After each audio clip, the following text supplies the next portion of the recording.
بسم اللہ الرحمن الرحیم۔ السلام علیکم۔ آج آپ اپنی اس کہانی کا 12واں حصہ سنیں گے۔ اگلا حصہ آخری ہوگا۔ اس کے باقی پارٹ سننے کے لیے پلے لسٹ کون جیتا کون ہارا موجود ہے۔ آپ جلدی سے ویڈیو کو لائک کر دیں، میں شروع کرتی ہوں۔ فلیٹ کا مین ڈور کھلا ہوا تھا، پھر بھی اس نے عذرا اخلاق 2 بار بیل دی۔ کال بیل کی آواز گھر کے باہر تک سنائی دی، لیکن گھر کے اندر کسی ذی نفس کی موجودگی کا پتہ نہیں چل رہا تھا۔ اس نے تھوڑی دیر انتظار کے بعد نہ سمجھی سے دائیں بائیں دیکھا۔ یہ اس بلڈنگ کا 5واں فلور تھا اور سیڑھیاں چڑھنے کے بعد آمنے سامنے 2 فلیٹوں کے دروازے تھے۔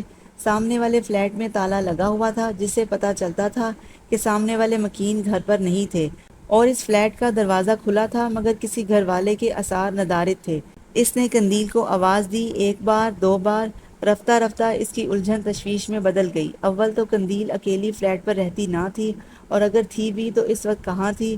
اس نے اللہ کا نام لے کر اندر قدم رکھ دیا۔ اندر داخل ہوتے ہی جو کمرہ تھا وہ یقیناً ٹی وی لاؤنج تھا، جیسا کہ عموماً فلیٹس میں ہوتا تھا۔ ایک سرسری طائرانہ نگاہ میں ہی اس نے لاؤنج سے کھلی ہوا اور بالکونی کے دروازے کے پاس زمین پر قندیل کو گرے ہوئے دیکھا۔ وہ قندیل سے اتنا فری نہ تھا کہ لمحے بھر کی دیر کے بغیر اسے جا کر سیدھا کرتا، اس کی خبر لیتا، بلکہ اس کے برعکس وہ کچھ جھجک سا گیا۔ پتہ نہیں وہ وہاں گر گئی تھی یا لیٹی تھی، مگر اس کا انداز بتا رہا تھا کہ اتنی تنگ جگہ کوئی یوں ہی لیٹنے کے لیے استعمال نہیں کر سکتا۔ اس نے ایک نظر سامنے نظر آتے کمروں کے کھلے دروازوں پر ڈالی۔ صاف ظاہر تھا کہ گھر میں اس وقت قندیل کے سوا کوئی نہ تھا۔ اس نے پلٹ کر پہلے بیرونی دروازے کو بند کیا، پھر اس کے نزدیک آ کر اسے سیدھا کیا تو پتہ چلا کہ وہ بری طرح زخمی تھی۔ اس کا ماتھا قریبی کانچ کی میز سے ٹکرا کر زخمی ہوا تھا۔ شاید خون زیادہ بہہ جانے سے وہ غشی کی حالت میں چلی گئی تھی، مگر کچھ اور بھی تھا جو اسے چونکا گیا تھا، اور وہ تھا قندیل کا حلیہ۔ یوں لگتا تھا جیسے کسی نے اس کے ساتھ زیادتی کرنے کی کوشش میں ناکام ہو کر اسے دھکا دیا اور خود وہاں سے فرار ہو گیا، یا پھر اس نے کچن سے جا کر پانی گلاس میں بھرا اور اس کے چہرے پر چھینٹے مارے۔ باوجود کوشش اور شدید خواہش کے اس کے اندر اتنی ہمت نہ ہو سکی کہ وہ اس کی بے خبری کے عالم میں ہی ہاتھ بڑھا کر اس کے گریبان کے کھلے بٹن بند کر دیتا۔ پانی کے چھینٹے منہ پر پڑنے سے قندیل کی پلکوں میں لرزش سی ہوئی، پھر اس کی آنکھیں کھل گئیں، اور آنکھیں کھلتے ہی جس شخص کو اس نے خود پر جھکے دیکھا، اسے دیکھ کر اس کے واپس پلٹتے حواس جیسے اس کا ساتھ چھوڑ گئے۔ وہ بے انتہا خوفزدہ انداز میں اٹھنے کی کوشش کرتی ذرا سی پیچھے کھسکی۔ کون ہو تم؟ اندر کیسے آئے؟ سوال بہت غیر متوقع تھا، اس صورتحال سے کہیں زیادہ۔ وہ حیران سا رہ گیا، اسے بھلا کب اندازہ تھا کہ وہ اسے بلا کر پہچاننے سے انکار کر دے گی۔ میں سمیر ہوں۔ گڑبڑاہٹ میں اس کے لبوں سے فقط یہی نکل سکا۔ کون سمیر؟ میں کسی سمیر کو نہیں جانتی۔ تم اندر کیسے آئے؟ اور اب کی بار اس نے بے چینی سے ادھر ادھر نظریں گھمائیں۔ سمی کہاں گیا؟ میں نے تو اسے بلایا تھا۔ تم کون ہو اور کیوں آئے ہو یہاں؟ اس نے یکدم کھڑا ہونے کی کوشش کی، مگر سر پر لگی چوٹ نے اسے چکرا دیا اور وہ ایک بار پھر گرتے گرتے بچی۔ اس صورتحال نے صرف اسے ہی نہیں سمیر کو بھی ڈرا دیا۔ گھر کا دروازہ اس نے خود بند کیا تھا اور قندیل کی حالت ناگفتہ بات تھی۔ ایسے میں اگر وہ شور مچا کر کسی کو بلا لیتی تو شاید وہ زندگی بھر کسی کو منہ دکھانے کے لائق نہ رہتا۔ لمحہ بھر کو اپنا سر تھام کر ٹھہرنے کے بعد وہ ایک بار پھر اٹھی اور تیزی سے باہر والے دروازے کی طرف بڑھی۔ سمیر نے فوراً صورتحال کو بھانپا اور ایک جست میں جا کر اسے پکڑ لیا۔ میری بات سنو قندیل، ریلیکس، میں تمہیں کوئی نقصان پہنچانے۔ وہ اسے پرسکون کرنا چاہتا تھا، اسے یاد دلانا چاہتا تھا کہ وہ یہاں کسی بری نیت سے، کسی برے ارادے سے نہیں، بلکہ خود اس کے بلانے پر ہی آیا ہے، مگر وہ کچھ سنتی تب نہ۔ وہ مچھلی کی طرح تڑپ کر اس کی گرفت سے نکلی۔ قندیل پلیز میری بات سنو، ایسا مت کرو۔ وہ حتی الامکان اپنی آواز دبا کر رکھنا چاہتا تھا۔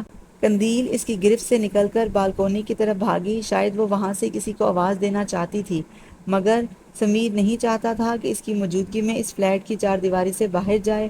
وہ خود بھی آوازیں دیتا اس کی طرف بڑھا، قندیل قندیل نہیں پلیز۔ اسے اس کو روکنے کا موقع نہیں ملا۔ وہ پاگلوں کی طرح بالکونی کی چھوٹی سی دیوار سے آدھے سے زیادہ باہر جھک کر چلائی، آپی۔ اسی وقت ٹوٹی ہوئی بالکونی میں ایک دوسرے کے سہارے رکھے ہوئے بلاکس ہٹ گئے، اور وہ ہو گیا جس کا اس نے گمان بھی نہیں کیا تھا۔ آپی، پکارتی ہوئی آواز باز گشت بن کر اس سے دور ہوتی چلی گئی۔ خاموشی چھا گئی۔ یہ کیا ہو گیا؟ گمان و سوچ کی حدود سے کوسوں پرے جا کر ایک حادثہ اتنی اچانک رونما ہوا کہ اس کے اپنے حواس ساتھ چھوڑنے لگے۔ اپنی عزت بچانے کی دھن میں وہ کسی کی جان لے بیٹھا تھا۔ اب یہاں سے بھاگ کر اپنی جان بچانے کے سوا کوئی چارہ نہ تھا۔ اس نے بجلی کی سی تیزی سے دروازہ کھولا اور دھڑ دھڑ سیڑھیاں اتر کر جائے حادثہ سے دور ہوتا چلا گیا۔ تمہارا مجرم سمی نہیں، میں ہوں۔ اس کا سر جھکا ہوا تھا، وہ سندل کی ان بے یقین اور بے اعتبار نظروں کا سامنا کرنے کی ہمت خود میں نہیں پاتا تھا، جن میں اس وقت صرف آنسو تھے یا پھر دکھ۔ میں یہاں تم سے کسی رحم کی بھیک مانگنے نہیں آیا، نہ ہی یہ کہنے کہ تم مجھے معاف کر دو۔ اس وقت تمہارے دل میں میرے لیے غصے اور نفرت کے جو جذبات پیدا ہو رہے ہوں گے، ان کے سامنے ایک معافی تو کیا، تلافی اور مداوع کا ہر لفظ بہت معمولی اور چھوٹا ہے۔ میں تو یہاں صرف اپنے ضمیر کا بوجھ ہلکا کرنے آیا ہوں اور اپنے لیے نہیں، سمی کے لیے معافی مانگنے آیا ہوں۔ اسے معاف کر دو، اسے دل سے معاف کر دو سندل۔ اسی نے مجھے سب کچھ بتایا ہے، اور یہ بھی کہ تم اسے اپنا اور قندیل کا مجرم سمجھتی ہو۔ میں سمی کی طرف سے تم سے معافی مانگتا ہوں۔ اس نے جھکی نظروں سے سندل کے آگے ہاتھ جوڑ دیے۔ اگر قندیل نے خود اپنے منہ سے یہ الفاظ نہ کہے ہوتے کہ اس نے خود سمی کو بلایا تھا، تو شاید کوئی سمی کی بات پر یقین نہ کرتا۔ سندل کا بے حس و حرکت وجود یوں ساکت تھا کہ اس میں سانس کا زیرو بم بھی گم ہو گیا تھا۔ اس کی آنکھوں کی سطح نم ہو گئی۔ سندل اب بھی خاموش اور جامد تھی۔ در حقیقت الفاظ ختم ہو چکے تھے، بلکہ سندل کو یوں لگ رہا تھا جیسے اس کی زندگی، اس کا دل، سب کچھ ختم ہو چکا ہے۔ وہ خالی ہو گئی تھی، اندر تک بالکل خالی، اور آتی جاتی سانسیں یوں تھیں جیسے خالی ٹن میں نوکیلے پتھر ہیں۔ دن پر دن ایک دوسرے کے پیچھے رینگتے ہوئے سرک رہے تھے۔ آفس کے رولز اور ریگولیشن کے مطابق اسے استعفیٰ دینے کے 1 ماہ بعد جاب چھوڑنی تھی، اور آفس میں ہونے والا ہر روز کا سمیر سے سامنا کسی آزمائش سے کم نہ تھا۔ وہ اس کے سامنے ضرور آتا تھا، لیکن صرف کام کے وقت۔ اس کے علاوہ اس نے اتنے دن میں کبھی سندل سے اپنے اور اس کے تعلق یا ماضی کے بارے میں یا کسی بھی اور چیز کے متعلق کوئی فالتو بات نہیں کی۔ سمیر کا دن بھر میں کئی بار سامنا اس کے دل کو، اعصاب کو، روح کو جس شکست و ریخت سے دوچار کرتا تھا، وہ صرف وہ خود ہی جانتی تھی۔ سمیر کا اعتراف جرم اس کے لیے ایک بڑا ذہنی دھچکا تھا۔ سمی اس کے لیے کیا حیثیت رکھتا تھا، یہ شاید سمیر نہ جان سکتا تھا۔ اس نے سمی کو بری ذمہ قرار دے کر سندل کو خود اس کی نظروں میں گرا دیا تھا۔ سمیر کا دل اسے دیکھ دیکھ کر شرمندگی کے پاتال میں اتر جاتا، لیکن اس کی ہمت نہ پڑتی تھی کہ وہ اس سے اپنی صفائی یا اس کی دلجوئی کے لیے کچھ ہی کہہ سکے۔ اپنی جگہ وہ خود بھی ایک خوف کے حصار میں تھا۔ ہو سکتا تھا اس ذہنی کیفیت سے نکل کر سندل پھر سمی کی طرف پلٹ جاتی، اور سمی مناہل کو چھوڑ کر۔ یہی وہ نقطہ تھا جہاں آ کر سمیر ہر طرح سے پسپائی اختیار کر کے اس کے حال پر چھوڑ دینے پر مجبور تھا۔ ہو سکتا ہے یہ جاب چھوڑ کر کہیں اور جوائن کرے تو اس کا دل بہل جائے اور وہ سنبھل جائے۔ خود کو تسلی دینے کے لیے اس کے پاس فی الحال صرف یہی الفاظ تھے۔ دوسری طرف سندل تھی، اس کا یہ عارضی ظاہری سکون بھی اس وقت چھن گیا جب ایک دن اچانک فاخر دبئی فلائی کر گیا اور نغمانہ اس کے سامنے آ بیٹھی۔ مجھے اس کا فیصلہ بالکل ٹھیک لگا۔ آج کل جو حالات جا رہے ہیں، پاکستان میں نہ کسی کی عزت محفوظ ہے نہ جان و مال۔ ایسے میں سالہ سال سے جمے جمائے کاروبار لے کر بیٹھے ہوئے لوگ باہر جانے کی سوچ رہے ہیں۔ یہاں سرمایہ کاری کرنا بے وقوفی ہوگی۔ انہوں نے لمحہ بھر کے لیے رک کر اس کا سپاٹ چہرہ دیکھا، اور پھر وہاں اس کے کچھ عرب دوست ہیں جو اس کے ساتھ پارٹنرشپ کے لیے بھی تیار ہیں۔ اس نے کہا ہے کہ وہ وہاں جاتے ہی مجھے بلا لے گا۔ میں نے سوچا کہ آپ نے سوچا کہ آپ فوراً اپنے بیٹے کے پاس چلی جائیں گی۔ ہمیشہ کی طرح خود غرضی کا اعلیٰ ترین ثبوت دیتے ہوئے اس کے لب حرکت میں آئے، اور اس نے سالوں بعد زہر اگلا۔ نغمانہ کی بات ادھوری رہ گئی۔ وہ حیرت زدہ سی ہو کر اسے دیکھنے لگی۔ تو کیا میرا فیصلہ غلط ہے؟ بہت وقت کے بعد ان کی آواز نکلی۔ نہیں، آپ نے بالکل ٹھیک فیصلہ کیا۔ ایکچولی آپ کو یہ فیصلہ کرنے کا اختیار بہت دیر میں ملا۔ اگر فاخر چند سال پہلے آ جاتا تو آپ تب بھی یہی فیصلہ کرتی۔ اصل میں تو فاخر نے واپس آنے میں اتنے سال لگا دیے کہ آپ کو اس جہنم میں اپنی ناپسندیدہ ہستیوں کے ساتھ رہنا پڑا۔ لیکن دیر آئے درست آئے۔ آپ جائیں شوق سے، مجھے نہ کل کسی کے سہارے کی ضرورت تھی نہ آج ہے۔ وہ اپنی بات مکمل کر کے کھلے دریچے میں جا کھڑی ہوئی۔ وہ نہیں چاہتی تھی کہ نغمانہ اس کی پلکوں پر جمی ہوئی نمی دیکھیں۔ اسے حقیقتاً نغمانہ کی بات نے دکھ پہنچایا تھا۔ تم نے میری بات پوری نہیں سنی سندل، اور ہمیشہ کی طرح میرے بارے میں منفی کیاسرائیاں کر کے فیصلہ کر لیا۔ سندل نے جواب نہیں دیا۔ میں نے فاخر کے پاس جانے کا سوچا ضرور تھا، لیکن اکیلے نہیں، تمہیں ساتھ لے کر، اپنی بیٹی بنا کر نہیں بلکہ اپنی بہو، فاخر کی دلہن بنا کر۔ سندل کی سماعتوں پر کسی نے بم دے مارا۔ آج آفس میں اس کا آخری دن تھا۔